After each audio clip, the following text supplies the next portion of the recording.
Hello, ഇന്ന് നമ്മൾ വന്നിട്ടുള്ളത് നമ്മളെ ചീരയുടെ വിളവെടുപ്പ് കാണിക്കാമെന്ന് വെച്ചിട്ടാണ് കേട്ടോ. ഇത് കാണുമ്പോൾ നിങ്ങൾ വിചാരിക്കും ഇതാണോ വിളവെടുക്കുന്നതെന്ന്. ഇത് നട്ടിട്ട് ഒരിത്തിരി നാളൊക്കെ ആയി, പക്ഷേ എന്തോ ഇതത്ര നന്നായിട്ടില്ല. ഇത് സൺലൈറ്റിൻ്റെയൊക്കെ കുറവ് കൊണ്ടാണെന്ന് തോന്നുന്നു. പക്ഷേ ഇന്നെന്തായാലും നമ്മളിത് വെച്ചിട്ട് ഒരു ചീരത്തോരൻ ഉണ്ടാക്കാമെന്ന് വെച്ചിട്ടാണ് ഉള്ളത്. അപ്പോൾ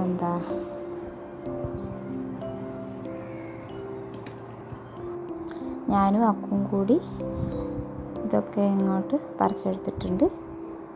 അപ്പോൾ ഇത് അക്കുവിന് നല്ല ഇഷ്ടപ്പെട്ട ആക്ടിവിറ്റി ആയിട്ടാണ് തോന്നിയത്.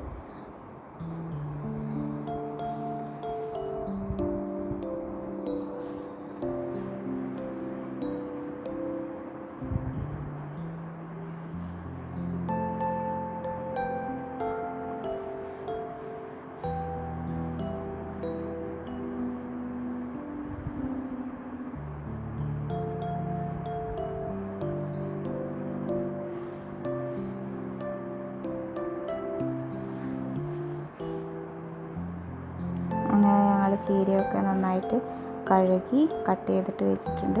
അപ്പോൾ ഇതുണ്ടാക്കാൻ വേണ്ടിയിട്ട് ഓൺലി ചീരയും ഇത്തിരി സവാളയും ഇത്തിരി തേങ്ങയും മഞ്ഞൾപ്പൊടിയും മുളകും ഇട്ടിട്ടാണ് കേട്ടോ നമ്മൾ തോരൻ വെക്കുന്നത്. അപ്പോൾ നമുക്ക് 3 പേർക്കും കഴിക്കാൻ വേണ്ടിയിട്ട് ഇത്ര മതി ഇതുണ്ടായിരുന്നു. അപ്പോൾ ഇതുണ്ടാക്കി നോക്കിയപ്പോൾ ഭയങ്കര ടേസ്റ്റായിട്ടാണ് തോന്നിയത്. നമ്മൾ തന്നെ നട്ടിട്ടുണ്ടാക്കിയ ചീര ആയതുകൊണ്ട് അതിൻ്റേതായൊരു ടേസ്റ്റ് കൂടുതൽ തോന്നി. അപ്പോൾ എല്ലാവരും ഇങ്ങനെയൊക്കെ ചെയ്ത് നോക്കുക.